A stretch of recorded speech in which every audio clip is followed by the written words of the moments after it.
Good morning. Welcome to Issues and Insights. My name is Melanie Parker. I'm the Marketing Director for the Right Legacy Group, and I'll be hosting for you today. I want to welcome my guest here. This is Mr. Danny Allen, jailer of Hardin County Detention Center. Welcome. Well, thank you. I appreciate being here. Glad to have you. I asked Danny something before we started, and I want you to clarify, and maybe I'm the only person in Hardin County that had this confusion, but jail and Hardin County Detention are the same thing. The same thing. They're all in one building. Right. I don't know why I had that confusion, but I did. I just thought they were two separate entities. The jail used to be just called the Hardin County Jail, but several years ago the fiscal court decided to name it the Hardin County Detention Center, and almost all facilities across the state now are detention centers. Like they'll say Hardin County, LaRue County, Meade County. And it's just a thing that changed. And I get ribbed quite a bit. I've got a big sign out in front of our detention center that says just jail. And Mulberry? Like Mulberry, but the big thing is the word jail is worldwide. Sure, it's recognizable. Any nationality or any ethnic group understands this. I mean, they understand the word jail. And when people's traveling from out of town, and I made it a large sign, when they get within almost an eighth of a mile, they can see the word jail. All right, they know where that is. That's right. Great. Let's talk about some concerns at the jail right now. Capacity, how is that working for you right now? Right now we're running on daily average between 650 and 700, 725 inmates. Our facility is a 648 bed facility. Mm-hmm. We actually have 3 buildings that we maintain and house inmates in. We have our main building at 100 Lawson Boulevard. It's about a 500 bed facility. In the back we have another metal building that is a restricted custody building, and those house inmates that go out and work along the roads picking up trash, mowing the right of ways. They help clean the courthouses. Those inmates that work daily, they work in our laundry there at the jail. They work in our kitchen. We work in several different organizations, volunteer organizations around Elizabethtown and Hardin County.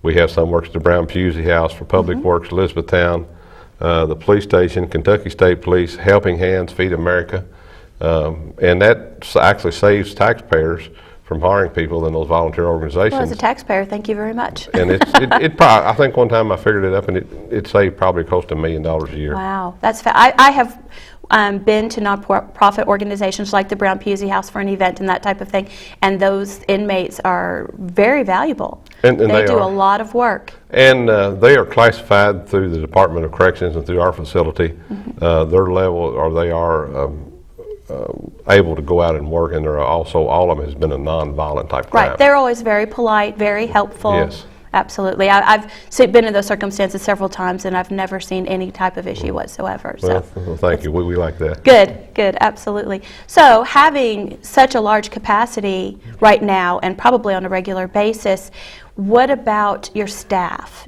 Are you looking for officers? Yeah, right now we actually are taking applications for male and female, part-time and full-time officers. Officer staffing is always an issue. There's so many different duties and stuff that the officers has to do. We have so many long hours. Our officers right now probably average 55 to 60 to 65 hours a week if they want to work it. Right. We pay a lot of overtime, and of course the summer season comes up, there's vacation time, right. People traveling, and then of course we're there 24 hours a day, 7 days a week, 365 days a year. Yeah. The jail doesn't close for holidays, does it? And another thing is officers that have been there long term, they're not there because of the pay. They're there because they care about helping people. They enjoy that type of work. Mm-hmm. It takes a special type of person to. It is a special, unique calling, isn't it? Yes. It seems like it would be. It's a very stressful job. You're dealing with folks that maybe have just been incarcerated. It was the first day and not familiar with the jail. They'll only be there one time, and then you're dealing with folks that's be back to our facility numerous times a year, and we have inmates with all different level of charges and stuff, and it's not really like the old Andy Griffith show, Mayberry. It's we're a large facility anymore. Right. What kind of charges do you all have there?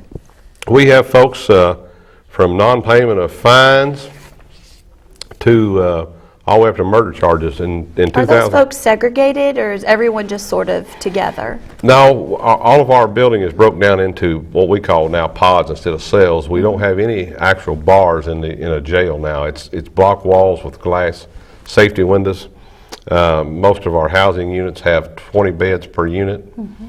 We do have some individual lockdown cells that one-man cells, and then we have like maximum security where the ones that the most harsh crimes, I guess I'd say. I think in 2016 we had 18 people that was arrested on murder charges. Really? Not meaning, I'm not saying that they're guilty, but Sure. they was arrested on those charges. Innocent until proven guilty. Yes, There's your little disclaimer. And these folks, if they go to trial, they may be housed with us up to 24 months. Wow. So Do you automatically segregate those type of violent offenders or potentially violent offenders? Yes, every person that comes in before they're put into a housing unit, they go through what we call classification, and we're going to ask questions from what their backgrounds are.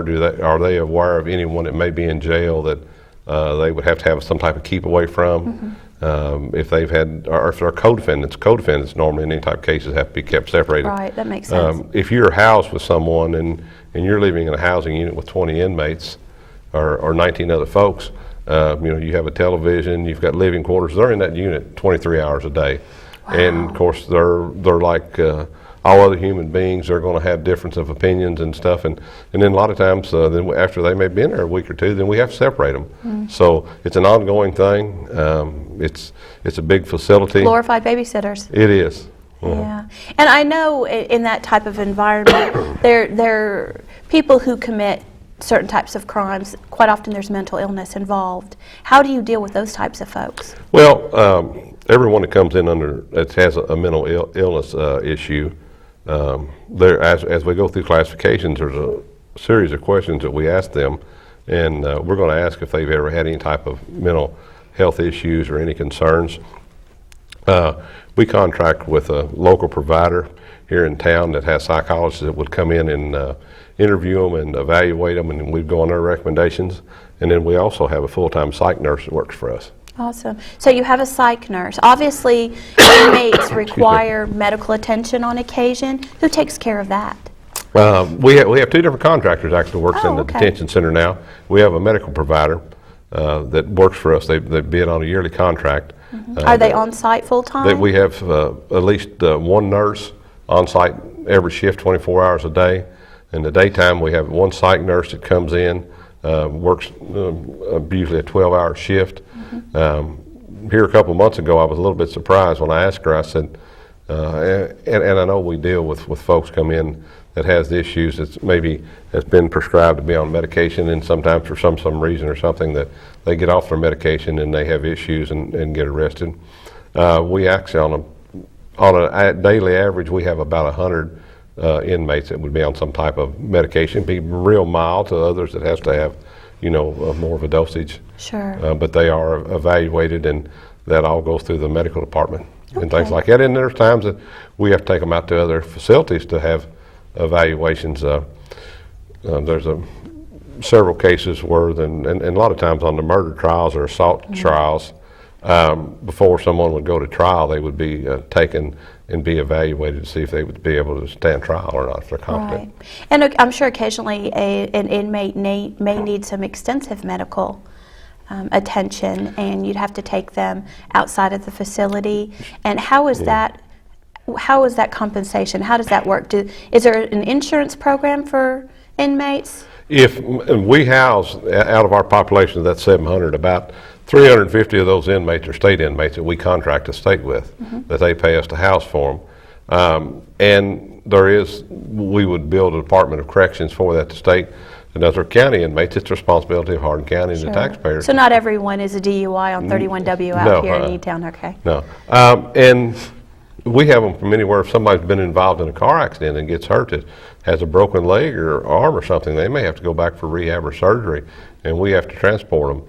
If we have a person that's incarcerated and gets sick and we've had some that's had some very serious illness and may be hospitalized, then we have to stay with those inmates around the clock at the hospital. Right. There's been as many times as we may have had someone in Louisville Hospital or or even one of our local hospitals, we've had 3 officers out per day or per shift. So that means 9 people that's in a 24-hour period that shorts us there at the jail that we have to stay with. So And that's not something I would assume you would want, is shortage of staff at the jail. no, that right now, I guess one of my biggest concerns is being jailer. Of course, my number one job is as jailer is to, when inmates are brought in, we care for the inmates. We see that the number one thing is their safety, their health, to see that they're fed, they have proper place to sleep, to keep their uniforms clean, their bedding and stuff clean, and then to see that they show up for court. That was one of the things when I took over, was that informed the staff was that it's not our job to be a judge and jury. When someone comes in, the police arrest folks. Our job is to take care of them, like some of the duties I just explained, and then it's a court system to decide what type of punishment they have or what would be the outcome. I tell everybody, and I speak a few places, and someone says, Danny, why do you want to be around all these bad folks all the time? Well, I say, all inmates are not all bad people. Now, as I said, we have some on murder charges, assault charges, drug charges, different things, but there is people that's going to come in that maybe got a traffic violation, has failed to pay it, or thought I won't pay this. They get arrested on a traffic violation for not paying it. Non-payment of fines, shoplifting, child support. So I tell them one thing that all the inmates have in common is that they made a bad choice, and it doesn't mean they're all bad people. Right. And I'm glad you see that. Absolutely.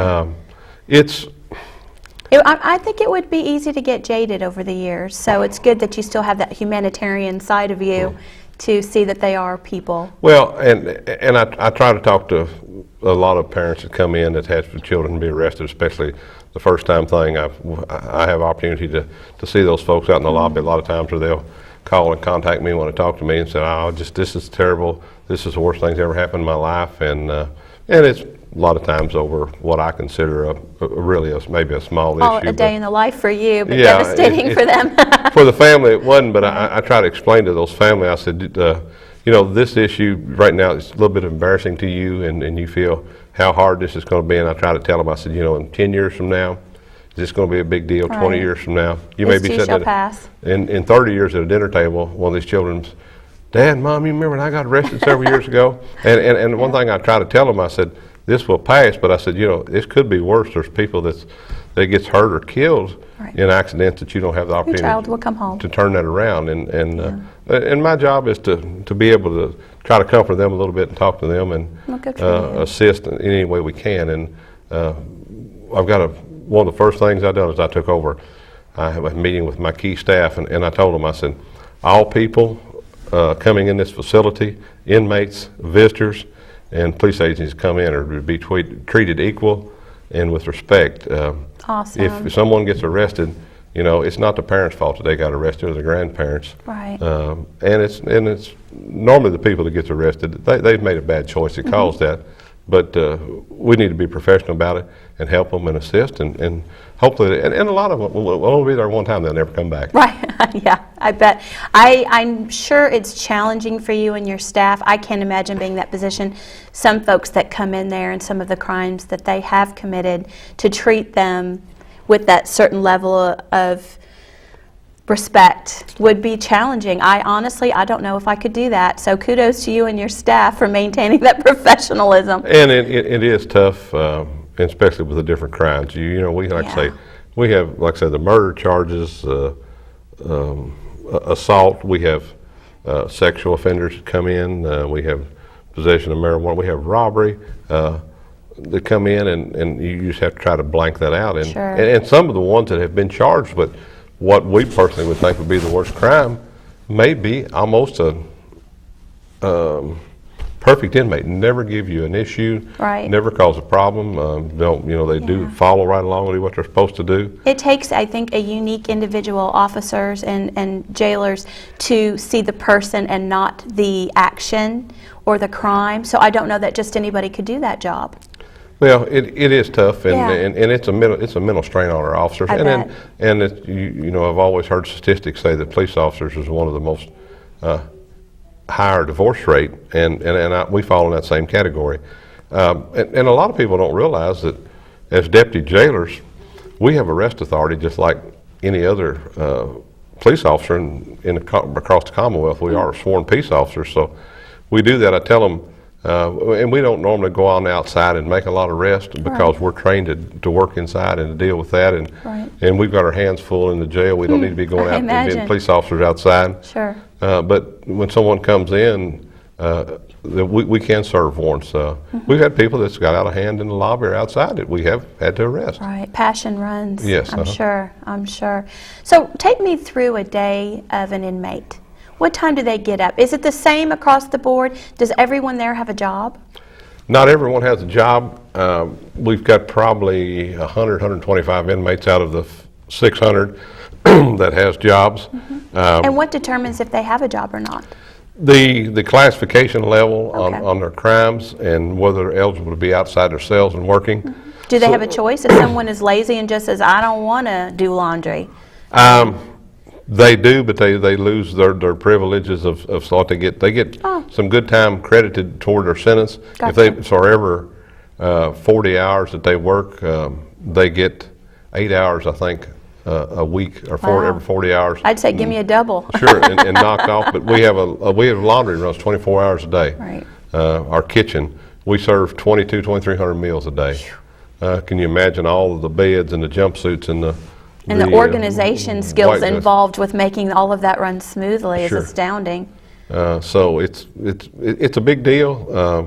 There's never a dull moment. An officer that average duties are in the daytime, and a lot of people think, well, you just sit back and watch an inmate. But a few of the duties is they have to check that cell every 20 minutes to make sure that those inmates are like there. in a pod? Does an officer have an assigned pod? Well, actually, officers have assigned hallways, and that was one of the things that where we need more folks.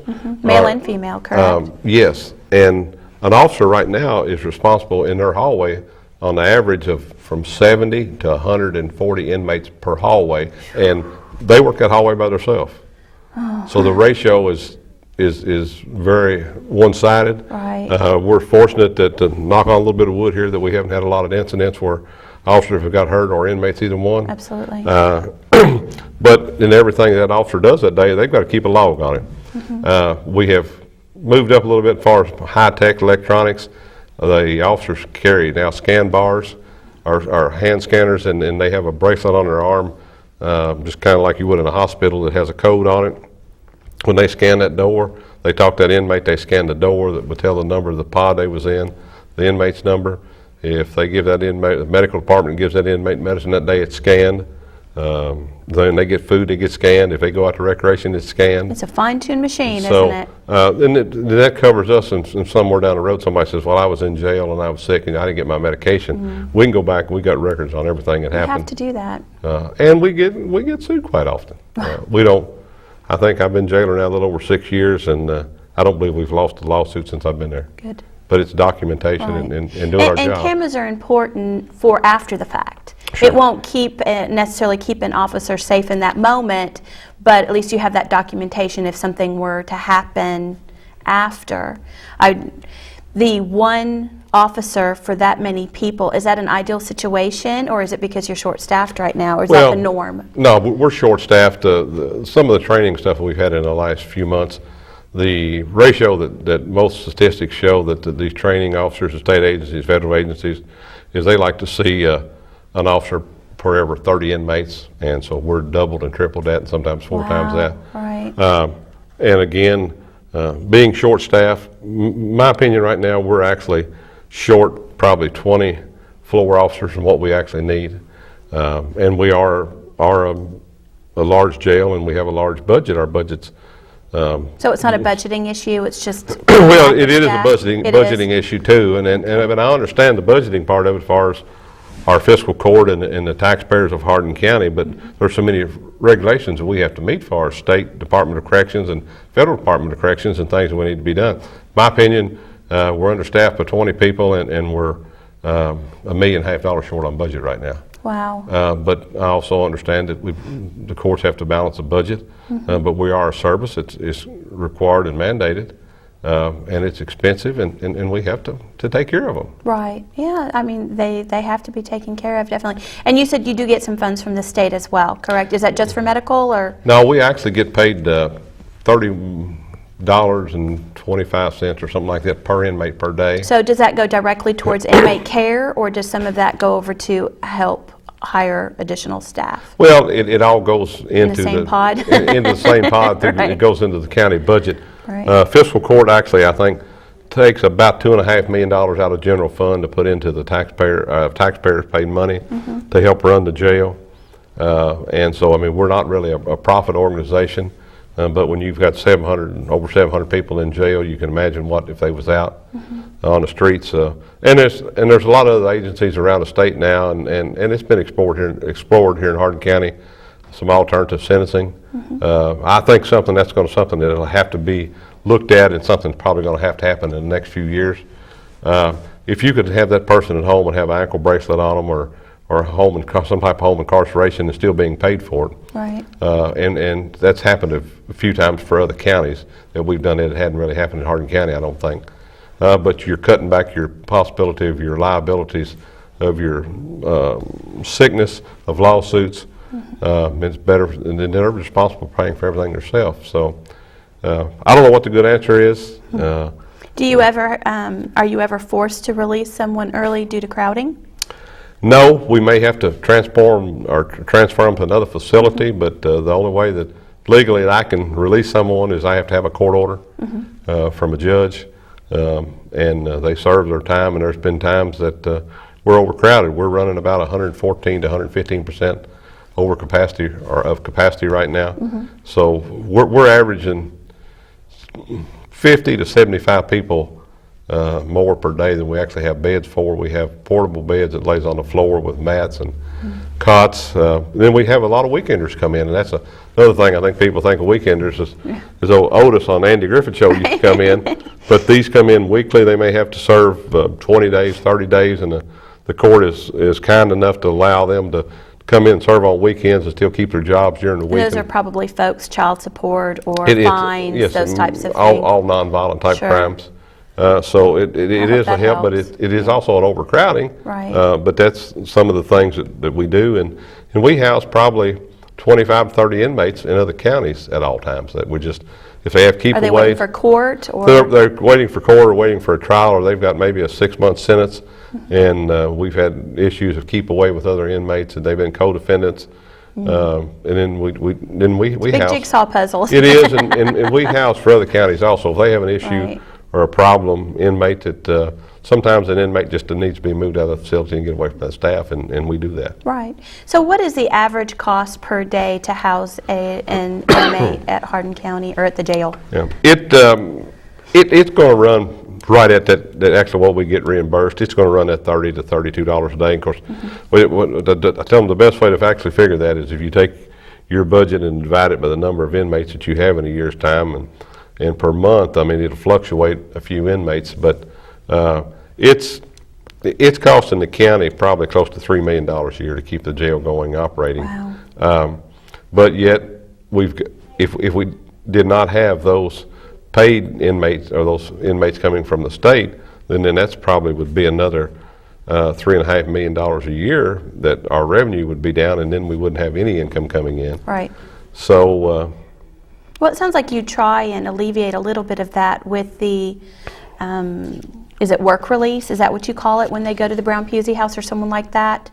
Or is it a separate program? Well, it's that is what I call work release. It's actually a community work program. The big thing is that doesn't really make us any money other than some of those they are all state inmates, Right. and we are getting paid to house those. Sure. Hopefully it helps save money for other organizations, and then maybe we can get some of that back into your budget. And it does, like I say. Take the scenic route with Sure. those funds. And that's one of the programs last year that we done around Christmas time. We collected toys for some inmates' families. Aw. And that was a big program. We had a lot of community support. We had a lot of businesses that made donations. I think Awesome. we collected, the best I remember, is over $5,000, and it was probably 2,500 toys. And what avenue did you take to do that? Did you have like a day where people brought stuff in? I'd like to share that. Yeah, we done it about almost the whole month of December. We're going to cut that down. Actually, I believe we... Labor intensive, yeah, I'm sure. it was.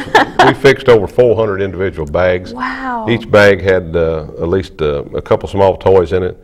We had some that had some gift cards in them for the older children.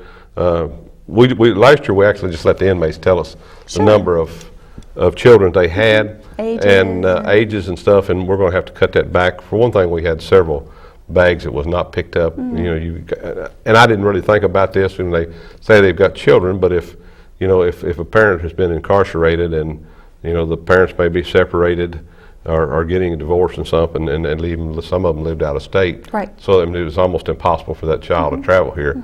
And then we had some people that come in and got incarcerated in between times that we balanced that out a little bit. Right. And we're probably going to do that again this year. You can hone your technique, but the heart is there, and that's fabulous. Well, the thing is, it's very, very difficult and heartbreaking when I walk through that lobby and I see someone bringing small children in, and that child's leaving that jail crying, saying, "I want my mom or my dad, cry. Yeah. To go home with me." And it's not that child's fault. No, not at all. And it's not that child should not have to suffer, that they did not have the same things that some of our other families and other people in the community have. Right. So we try to help them. So the folks in our community need to look for information about that, maybe in November? Is yeah, that when you start sometime in putting that November out? we'll get some type of ad out and do that. And it's kind of a big burden on some of our staff with all the other duties that they have, and myself and some of the administrative office. And we even had volunteers come in from across the community and help bag up stuff and do things. I guess I should ask, are you going to do it this year? We Before I put this on you, I'm sorry.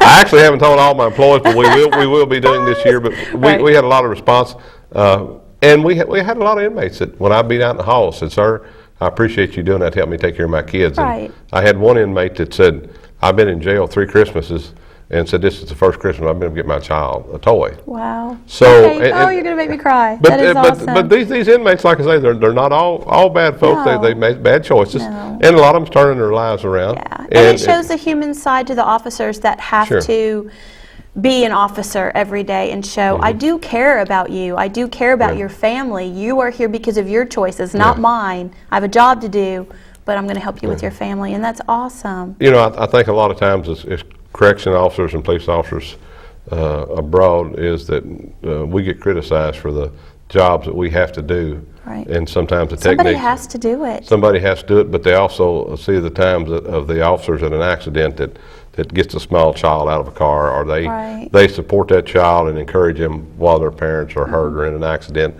Same thing at jails. Like say, that child coming out in the lobby crying, if we give them a small teddy bear or we give them a sucker or something as they come in to visit. And that's what we don't want the children to think that officers are bad. And sometimes the last thing they see somebody in uniform is taking their mother or their daddy away. And so we try to turn that around. That's tough. Well, as a public citizen, thank you for what you do, and your staff and our police officers and everyone, because what you do keeps me and my family safe. So thank you for what you do. Well, I do very little part of it. I told them I am the elected jailer, but we couldn't do anything if it wasn't for all my staff. I have outstanding staff. It's a passion. It's a calling. It is. It's not to get rich. I know. I tell them it's our pay right now. They can go to some fast food restaurants or other avenues and make a lot more money than what they make here what they're doing now. Well, thank you. And I'm going to get on that Christmas thing, and I hope everyone else does too. We'll be looking for information. Well, that's good. We still have some Santa hats that when they come out, we'll let you put on when you come out and do that. That sounds great. I'm looking forward to it. So we're out of time. And I like that we ended on that positive note. Christmas, I can't believe we're even mentioning that word, but it's right around the corner. It'll be here quick. It'll be here before we know it. So if anyone can help you all and your staff, I encourage them to reach out to your staff to do that. Danny, thank you for your time. Thank you for everything that you and your staff do, sincerely. I'm Melanie Parker. Thank you so much for joining us for Issues and Insights, and we'll see you next week.